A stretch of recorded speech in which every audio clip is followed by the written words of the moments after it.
malam untuk kita semua. Selamat siang, ya Ahom. Perkenalkan, nama saya Firdaus Vega SPD. Saya guru mata pelajaran biologi di SMA Swasta Permata Kasih, Desa Bukumbabel, Kecamatan Stenggori, Kabupaten Nias Utara, Provinsi Sumatera Utara. Sekaligus pada kesempatan ini saya sebagai mahasiswa PPG jurusan biologi di LPTK Universitas Negeri Medan angkatan pertama dalam jabatan tahun 2022.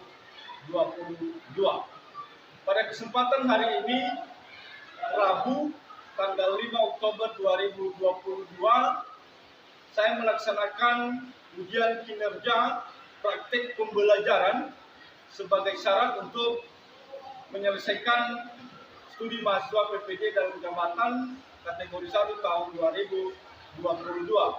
Saya melaksanakan praktik pembelajaran ini di kelas 10 MIA SMA Swasta Permata Kasih. Itu saja perkenalan singkat dari saya dan selamat menyaksikan video praktik pembelajaran saya.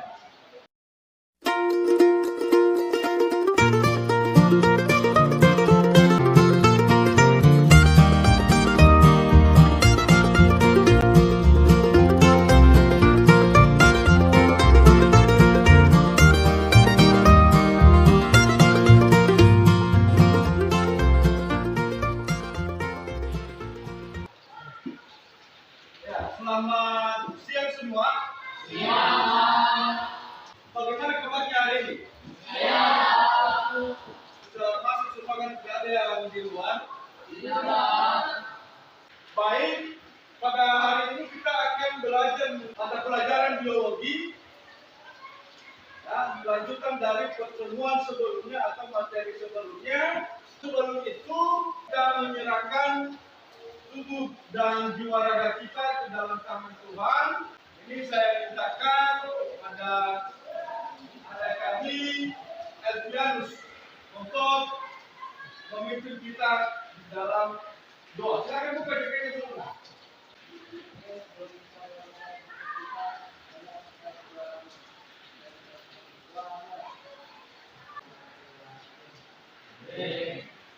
Ya, terima kasih kepada anak saya sudah memberikan kebenaran. Namun sebelum kita lanjutkan, ini Bapak absen berkat hulu dari Putri Celambalua, Bestin Tega. Nah, jadi pada kesempatan ini saya memperhatikan semangat. Nah, jadi ada pilihan sama Bapak untuk membakar semangat Anda sebelum kita mulai proses pembelajaran. Kalau Bapak mengatakan nanti SMA, kamu menjawab unggul. Kalau Bapak lagi mengatakan SMA, kamu menjawab maju bersama hebat semua. Kita coba ya. SMA, unggul. SMA, maju bersama hebat semua. Silakan.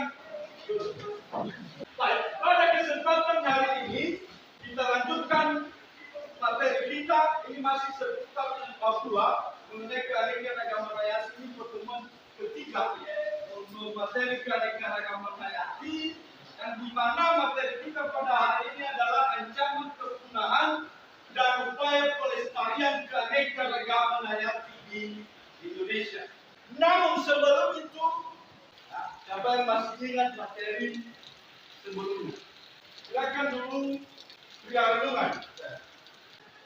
Baik, saya akan pertanyaan dari Bapak mengenai persebaran fauna di Indonesia yang dibagi oleh garis Wallace dan garis Weber. Dalam garis Weber dan garis Wallace ini ada beberapa tipe, itu merupakan tipe oriental, tipe peralihan, dan tipe australia. Fauna tipe oriental ini dibagi oleh garis Wallace, yaitu penganya, orangutan, dan harimau. Dan fauna tipe australis ini dibagi oleh garis Weber, yaitu kukus dan burung cendawasih. fauna tipe peralihan ini terdapat di antara garis Wales dan garis Weber. Faunanya yaitu tapir F. anoa. Terus daerah-daerah yang terdapat fauna tipe oriental dan fauna tipe peralihan dan fauna tipe australis yaitu daerah tipe oriental yaitu Jawa, Bali, Sumatera dan Kalimantan. Dan fauna tipe peralihan itu terdapat di daerah Sulawesi dan Kepulauan Nusa Tenggara. Dan fauna tipe australis ini terdapat di daerah Papua dan Nusa Tenggara Timur. Sekian dari saya. Ya, berikan aplaus sebelum untuk teman kita. Terima kasih. Ini sangat luar biasa. Ini saya mintakan satu lagi nih, teman kamu Iniati. Baik, saya akan menceritakan kembali penyebaran fauna di Indonesia berdasarkan garis Wales dan garis Weber. Nah, di sini terdapat dua garis, yaitu garis Weber dan garis Wales. Nah, di garis Weber itu terdapat itu tipe oriental, dan di garis Weber itu terdapat tipe australis. Dan di dalam atau di pertengahan itu terdapat garis peralihan atau tipe peralihan. Nah, di sini fauna yang terdapat di tipe oriental itu ada orangutan, harimau. Dan fauna tipe peralihan yaitu komodo dan tapir. Dan fauna tipe australis itu kuskus. Nah, daerah yang termasuk di tipe oriental yaitu Jawa, Bali, Sumatera, Kalimantan. Dan di tipe peralihan itu Sulawesi, Kepulauan Nusa Tenggara. Dan di fauna tipe australis itu terdapat di Papua dan Nusa Tenggara Timur. Ya, terima kasih. Berikan aplaus kepada kamu Iniati. Baik, kita lanjutkan materi kita pada hari ini, yaitu mengenai ancaman kepunahan dan upaya pelestarian keanekaragaman hayati di Indonesia. Ada dua. Nah, intinya di situ adalah ancaman kepunahan dan upaya pelestarian keanekaragaman hayati di Indonesia.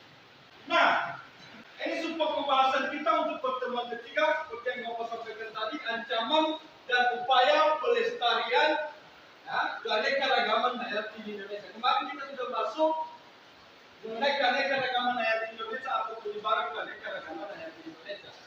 Pertemuan ketiga ini adalah ancaman dan upaya pelestarian keanekaragaman hayati Indonesia.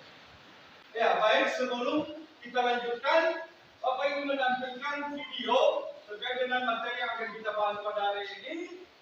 Silakan diperhatikan videonya, dilihat, diamati videonya. Ya, kemudian setelah itu nanti Bapak tes lagi, silakan berikan tanggapan terkait dengan video yang sudah disampaikan. Silakan ditonton videonya. Melihat hutan berarti melihat pohon-pohon yang tumbuh dan hidup berdampingan. Ketika mentari pagi menyapa, menembuskan berbilah-bilah fotonya ke kedalaman belantara, membangunkan makhluk dan menyemarakkan kehidupan. Beriman tak halal ketika mereka merobek dan mengunyah daun-daun. Suara mereka terekam dalam sinyal yang kukirimkan ke anak-anakku, keluargaku, agar mereka memiliki ketahanan. Saat itulah aku mewariskan lebih banyak karbon yang tersisa. Aku mewariskan energi hidupku untuk generasi berikutnya. Manusia membutuhkan kayu untuk rumah, membutuhkan kertas untuk pekerjaannya. Bahkan tidak sedikit bagian dari tubuhku yang berakhir di perapian menjadi abu. Jadi, pada video yang Bapak tayangkan tadi, saya meminta tanggapanmu dulu. Silakan berikan tanggapanmu, bagaimana pendapatmu tentang video tersebut. Ini anak saya Samuel. Silakan berikan pendapatmu dulu.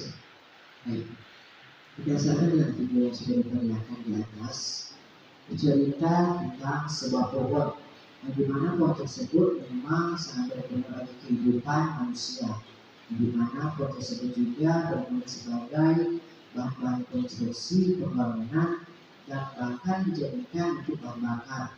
Namun terkadang pohon itu juga disalahgunakan oleh manusia, yang dimana pohon tersebut bercerita bahwa manusia terus saja menebang dan bahkan tidak mempedulikan apa dampak yang akan terjadi jika pohon tersebut tidak ada, dan bahkan mereka terus melakukan untuk kepentingan pribadi. Nah, jadi pohon tersebut juga tadi bercerita bahwa dia menjadi salah satu tempat persinggahan baik dari beberapa serangga dan beberapa makhluk hidup kecil lainnya. Serta pohon tersebut juga menjadi sumber karbon oksida bagi kehidupan manusia dan beberapa makhluk lainnya. Jadi di akhir video tadi cerita pohon tersebut mengajak kita untuk lebih lagi mempedulikan dan merawat pohon yang ada di sekitar kita. Jadi sekian. Ya, terima kasih. Berikan aplaus dulu untuk malam sampai. Satu lagi nih, bisa tanggapan karena saya dulu ya, terkait dengan video yang barusan di tonton. Saya akan menyampaikan pendapat saya tentang video yang telah tampil. Nah, di video yang telah kita tonton itu menunjukkan seakan-akan seolah-olah menyadarkan kita betapa pentingnya keberadaan pohon itu dalam kehidupan kita sehari-hari. Di sana juga di video tersebut menunjukkan bagaimana perasaan seorang pohon di saat dia ditebang secara sembarangan, secara terserah oleh manusia. Padahal keberadaan pohon itu sangat penting. Keberadaan pohon itu juga memberikan kita udara, oksigen yang baik untuk bisa kita hidup. Karena tanpa adanya pohon juga kita tidak bisa melihat keindahan-keindahan yang hijau. Kita tidak bisa menikmati berbagai kualitas dari berbagai macam pohon-pohon yang ada. Nah, dan saran dari akhir video tersebut juga sangat mendukung. Itu mengajak kita untuk menanam ulang pohon. Itu berguna untuk supaya kesediaan pohon mendukung dengan kebutuhan manusia. Jadi bukan hanya kita juga yang dibutuhkan di sana di saat pohon-pohon tersebut pulih kembali, tetapi kita juga seakan-akan dan seolah-olah menjaga habitat hewan-hewan yang diam di pohon-pohon tersebut. Sekian dari saya, terima kasih. Ya, terima kasih. Berikan aplaus dulu untuk sama lengkap tanggapan terkait dengan video di atas. Yang intinya pada video yang sudah Bapak tampilkan, ya, terkait dengan materi kita hari ini adalah ancaman kegunaan dan upaya pelestarian keanekaragaman hayati. Bahwasanya ya, pada video tadi salah satu contoh keanekaragaman hayati adalah pohon atau ekosistem hutan wajib dijaga dan dipelihara ya, karena sangat penting untuk keberlangsungan kehidupan. Jadi pohon tadi berbicara dia memiliki perasaan sama seperti kita. Yang siogianya ya, kita menjaga, ya, tetapi kita malah merusak. Ada kegiatan-kegiatan manusia sekarang yang menebang pohon secara sembarangan tanpa memperhatikan dampak daripada kegiatan yang itu terkait dengan video yang Bapak tayangkan. Kemudian kita lanjutkan ya, yang menjadi tujuan pembelajaran kita pada hari ini ada 3 ya. Yang pertama ya, peserta didik atau kamu dapat mengungkapkan faktor-faktor ancaman kegunaan keanekaragaman hayati dengan baik dan benar. Nah, itu yang pertama tujuan pembelajaran yang harus kita jawab pada hari ini. Kedua, dapat menganalisis apa saja ancaman kegunaan keanekaragaman hayati Indonesia. Yang ketiga, mampu menganalisis upaya pelestarian keanekaragaman hayati. Jadi itu 3 tujuan pembelajaran yang harus kita capai, yang harus kamu dapat mengerti, dapat laksanakan. Ya, itu 3 poin yang setelah pembelajaran ini selesai. Baik, kita lanjutkan materi kita.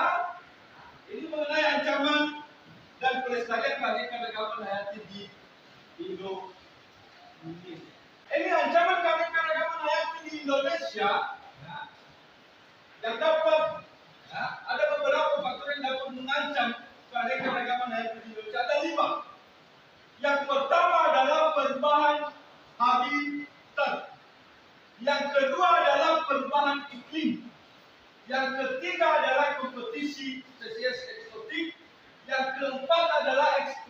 ekspektasi yang berlebihan.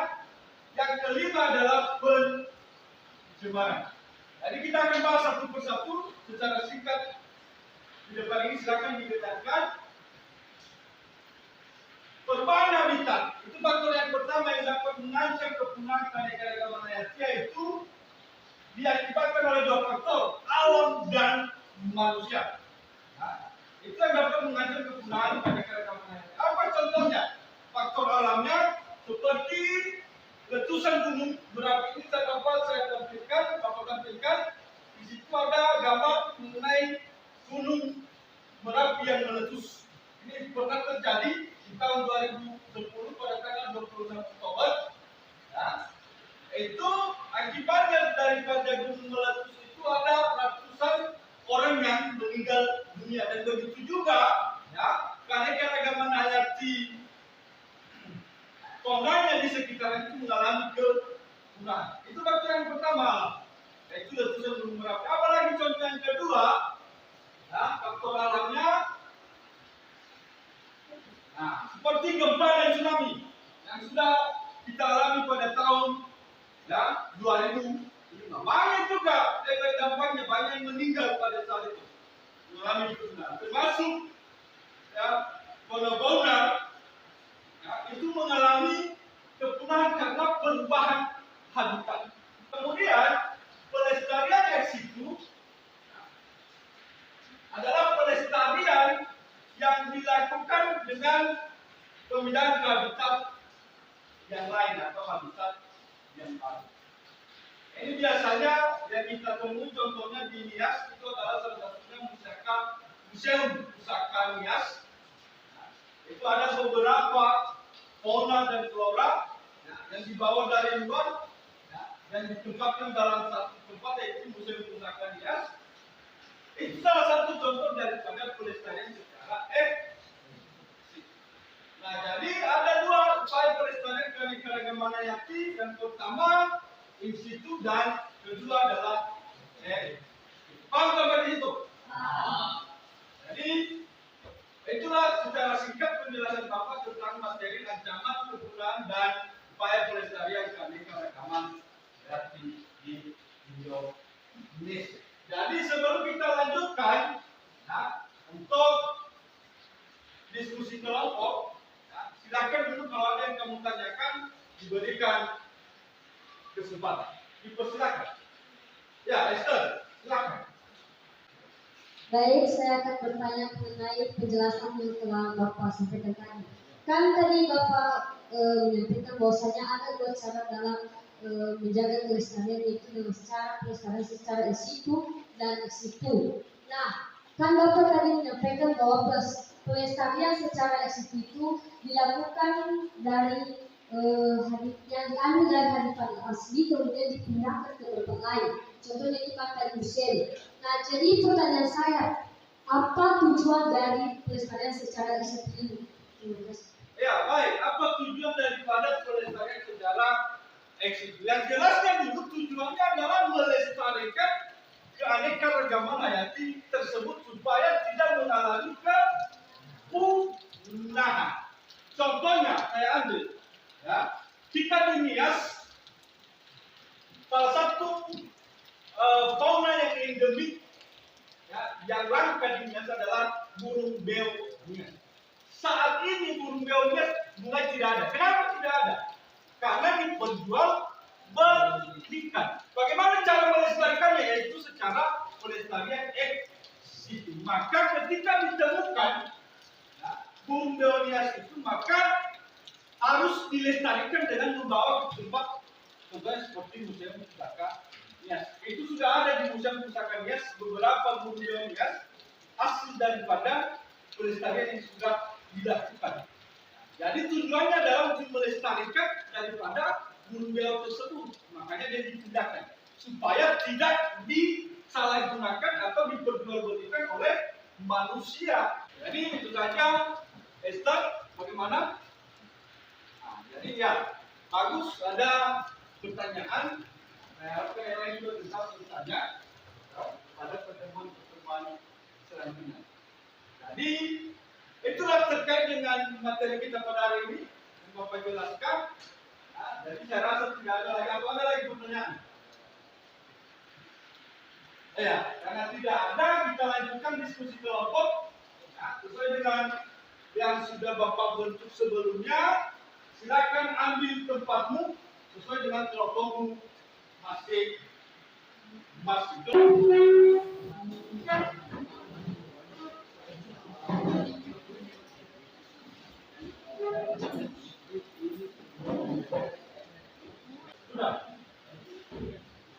Silakan Bapak. Di situ di KPD itu ada 3 yang menjadi bahan diskusimu. Ya, yang pertama itu sudah Bapak kasih gambar masalah yang perlu kamu pecahkan, yaitu kebakaran hutan di suatu wilayah. Ada beberapa pertanyaan di situ terkait dengan masalah pada gambar tersebut. Kemudian pecahkan melalui beberapa pertanyaan di bawah. Kedua, ya, pada bahan diskusi kedua, ya, ada di situ tabel. Silakan dicari kegiatan-kegiatan manusia yang dapat merusak atau mengancam keanekaragaman hayati, baik di lingkunganmu yang kamu lihat di lingkunganmu. Ya, silakan dituangkan di tabel itu. Kemudian diskusikan apa yang menjadi solusi dari ancaman tersebut. Ketiga, di situ ada artikel mengenai permasalahan pada kebun binatang yang mengakibatkan fauna-fauna mengalami kematian. Silakan dibaca artikelnya, ya, dan silakan dijawab beberapa pertanyaan yang ada di bawah. Silakan. Kalau ada yang kurang dimengerti, silakan boleh ditanyakan. Jadi Bapak pandu di sini, ya, di depan ini, ya, untuk melakukan presentasi terhadap hasil diskusi yang sudah dilaksanakan. Kita mulai dari kelompok pertama dulu ya. Baik, terima kasih kesempatan yang telah diberikan kepada kami untuk menyampaikan hasil dari diskusi kami. Nah, berdasarkan LKBP yang telah tertera, di sini ada beberapa pertanyaan mengenai kebakaran hutan, yaitu hewan apa saja yang kemungkinan besar akan mati karena kebakaran hutan tersebut. Berdasarkan hasil literatur yang telah kami baca, menurut kami jenis-jenis hewan yang akan mati yaitu hewan yang cara berjalannya itu lambat, kemudian hewan yang sudah tua. Kemudian pertanyaan yang kedua, hewan apa saja yang kemungkinan bisa menghindari dari kebakaran hutan tersebut? Contoh hewan yang dapat menghindari yaitu burung, cacing, kumbang hitam, dan lain-lain. Kemudian, hewan apa yang lebih cepat pulih populasinya akibat kebakaran hutan tersebut? Menurut kami tidak ada karena kan hutannya sudah terbakar, jadi tidak mungkin ada hewan yang lebih cepat dalam proses pemulihannya. Kemudian, hewan apa saja yang paling sulit untuk pulih dari kebakaran hutan tersebut? Salah satunya di situ contohnya hewan orangutan sama burung, karena habitat mereka telah terbakar. Kemudian dapat diburu oleh pemburu liar. Kemudian tidak mendapat makanan yang cukup. Yang menjadi keunggulannya adalah tidak mengalami stres, tidak kehilangan sifat alaminya, tidak tergantung pada manusia. Demikian dari kelompok sekian terima kasih. Ya, berikan aplaus untuk kelompok. Terima kasih. Ya, presentasi dari kelompok pertama. Sekarang kita lanjutkan untuk kelompok 4. Dipersilakan. Baik, saya akan mempresentasikan hasil dari kelompok kami, yaitu pada kegiatan pertama di LKPD tertera itu ada gambar tentang kebakaran hutan. Nah, di sini kita melihat kebakaran hutan tersebut itu sangat dahsyat dan bisa membuat banyak fauna-fauna yang punah. Yang kedua, berdasarkan pengamatan Anda, hal apa sajakah yang dapat merusak keanekaragaman hayati di Indonesia? Jelaskan. Yang pertama, penebangan hutan atau dijadikan sebagai lahan pertanian. Yang kedua, menggunakan spesies yang berlebihan kepentingan manusia. Baik, untuk kegiatan nomor 3 dilanjutkan oleh teman-teman. Baik, saya akan melanjutkan mempresentasikan hasil pengamatan kami pada kegiatan 3. Pada kegiatan 3 ini ada berupa artikel, yang dimana artikel ini ada berupa pertanyaan, yaitu membandingkan kelemahan dan keunggulan pelestarian ex situ dan in situ. Baik, kami telah menjawab atau mengamati pertanyaan ini, yaitu pada pelestarian in situ, satu kelemahannya adalah perubahan kondisi habitat yang kurang terkontrol dapat berpengaruh pada kelangsungan hidup hewan tersebut. Demikian hasil prestasi kami. Terima kasih. Ya, berikan aplaus untuk kelompok 4. Ya, bagus ya. Untuk kelompok 4 sudah bisa mempresentasikan hasil-hasilnya. Nah, di sini kan tadi kelompok 1 telah mempresentasikan hasil kelompoknya. Hewan apa saja kemungkinan bisa menghindar dari kebakaran hutan tersebut? Salah satunya tadi adalah burung.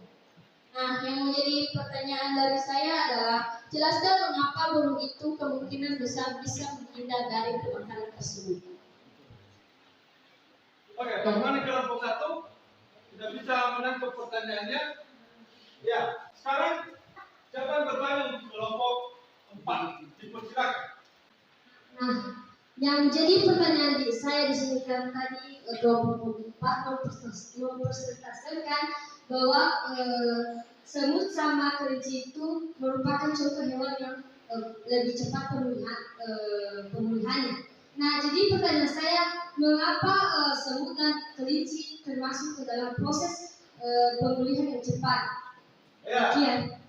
Ya, bagus pertanyaannya. Ya, kelompok 3 ada pertanyaan untuk kelompok 4. Silakan, mana mic-nya?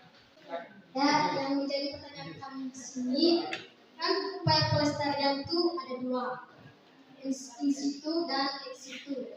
Nah, yang menjadi pertanyaan kami, di mana di antaranya yang lebih menguntungkan? Maksudnya, mana di antaranya yang cara pelestariannya itu paling unggul? Mana di antara ex situ dan in situ yang cara pelestariannya paling unggul? Jika memang ada, jelaskan.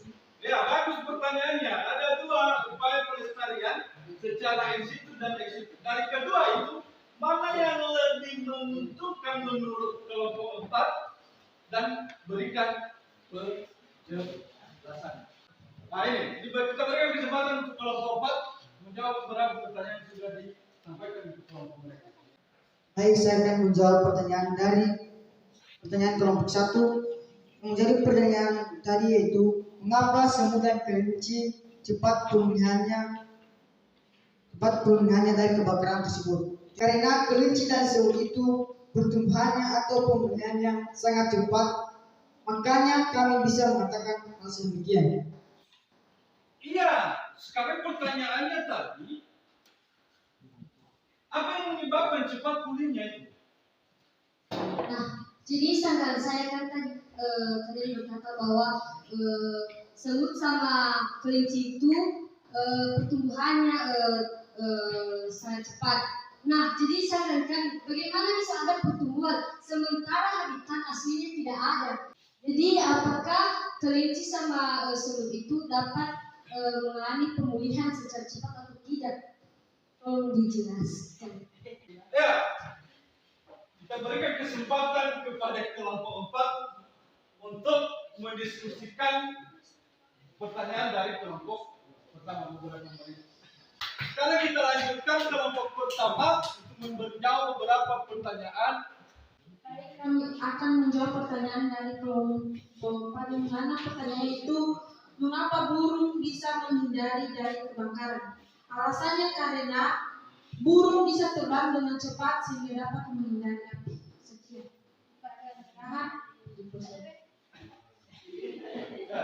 Silakan dari kelompok 4. Kan di sini kalian telah menjawabnya karena burung itu sangat cepat terbang, gitu kan? Nah, jadi pertanyaan sama saya, gimana dengan anak-anak burung yang tertinggal? Berikan tanggapan Anda. Ya tentunya mati di situ. Ya, yang jelasnya Satu, ya, populasi hewan yang mungkin bisa menghindar dari kebakaran itu adalah salah satu contohnya adalah pohon. Itu karena memiliki alat pergerakan berupa sayap yang bisa terbang menghindar dari kebakaran hutan tersebut. Nah, jadi pertanyaan lanjutan tadi bagaimana terhadap mungkin keturunannya yang tidak bisa cepat terbang, itu akan mengalami kepunahan. Nah, jadi ini terakhir dari kelompok 4 tadi ada pertanyaan yang disampaikan dari kelompok 4 tadi. Kelompok 1 dipersilakan. Nah, baik, kami akan menjawab senggahan atau pertanyaan dari kelompok 1 yang dimana tadi alasan sebut sangat kelinci bisa lebih pulih dalam proses pemulihan dari kebakaran hutan. Oke, yang pertama dulu kami menjawab semut itu secara kami mencari informasinya dari internet. Nah, saya akan memberitahu bahwa telur semut itu berukuran sangat kecil, yaitu 0,5 mm.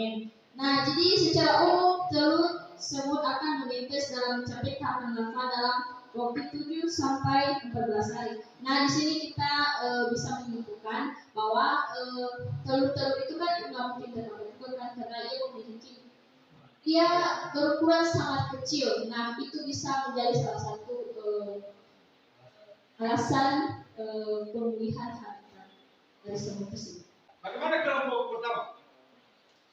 Oke, itu saja untuk tampilan kelompok. Berikan dulu aplaus untuk kita. Siapa yang bisa menarik kesimpulan? Saya unjuk saja. Ini dari kelompok 1 dulu. Si Esther dulu. Baik, saya akan menjelaskan tentang materi kita tadi apa saja yang menjadi faktor yang menyebabkan punahnya keanekaragaman hayati. Salah satunya yang pertama adalah perubahan habitat. Perubahan habitat terbagi menjadi dua, yaitu secara alami dan secara manusia. Secara alami ini contohnya gunung meletus, gempa bumi, tsunami, dan lain sebagainya. Kemudian di sini juga kita dapat menyimpulkan bahwa ada dua cara untuk melestarikan keanekaragaman hayati, yaitu secara in situ dan secara ex situ. Ya, baik, berikan aplaus dulu untuk Esther. Ya. Terima kasih. Satu lagi, ini saya mau bertanya, ya, dari beberapa kegiatan-kegiatan manusia yang dapat mengancam kepunahan keanekaragaman hayati yang sudah kamu temukan tadi, apa tindakanmu sebagai seorang peserta didik sekarang ketika kamu melihat di lingkunganmu terjadi perusakan atau kegiatan manusia yang dapat mengancam kepunahan keanekaragaman hayati? Apa tindakanmu sebagai seorang peserta didik?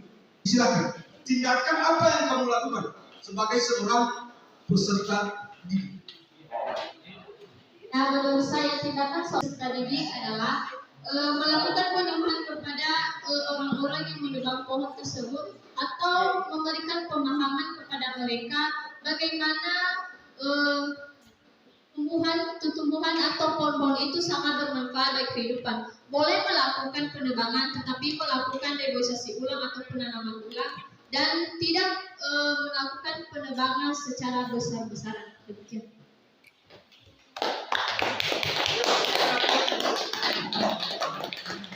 Satu lagi nih, saya minta tanggapan. Ya, bagaimana tindakanmu sebagai siswa ketika melihat orang sekarang menebang hutan secara besar-besaran? Apa yang kamu lakukan sebagai seorang siswa? Paling tidak ada tindakan yang kamu bisa lakukan. Siapa? Silakan tunjuk tangan.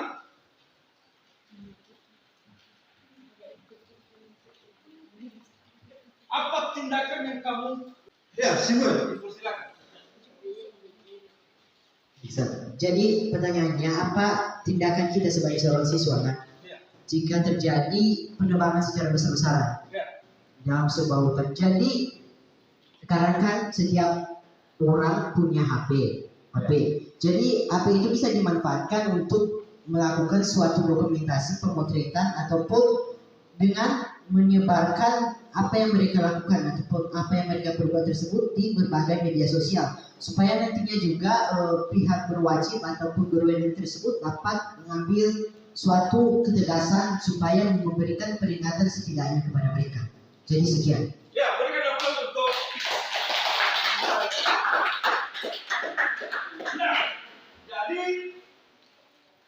kesimpulannya di sini, ya, kita sebagai seorang peserta didik, sebagai siswa, ketika kita menemui hal-hal seperti itu di lingkungan kita, ya, atau melihat aktivitas manusia yang merusak keanekaragaman hayati, paling tidak kita bertindak. Yang pertama yang kita lakukan adalah menyadarkan keluarga kita dulu, bahwasanya itu sangat penting untuk keberlangsungan hidup manusia. Baru kita melaksanakan sosialisasi. Jangankan sosialisasi secara besar-besaran. Ya. Ini secara individu saja memberikan pemahaman betapa pentingnya, ya, tumbuhan atau pohon tersebut. Supaya dengan kita berikan pemahaman memiliki kesadaran. Kemudian yang ketiga adalah dengan melaporkan kepada pihak yang wajib atau yang berwenang. Baik dia itu penebangan secara liar maupun pembunuhan satwa-satwa endemik, itu beberapa hal yang bisa kamu lakukan. Nah, jadi itulah kesimpulan dari materi kita pada hari ini. Yang berikut untuk pertemuan berikutnya, ya, terkait dengan manfaat keanekaragaman hayati, itu materi pertemuan selanjutnya. Itu nanti Bapak kirim tugasnya di WhatsApp group yang sudah ada. Silakan dikerjakan dan dikumpulkan minggu depan. Itu saja untuk hari ini, dan silakan dulu berikan aplaus untuk kita semua. Nah, silakan saja di tempat, tetap di tempat. Nah, jadi sebelum kita mengakhiri kegiatan kita pada hari ini, alangkah bagusnya kita menyerahkan tubuh dan jiwa raga kita ke dalam tangan Tuhan. Ini yang dipandu oleh Samuel untuk berdoa di silakan.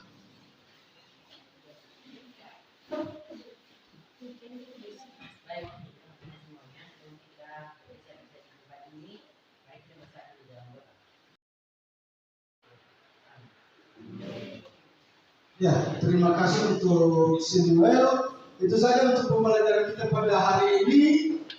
Dan ketika pulang nanti sampai di rumah, hati-hati di jalan. Dan salam untuk orang tua di rumah. Akhir kata, Bapak ucapkan selamat siang. Yahoo!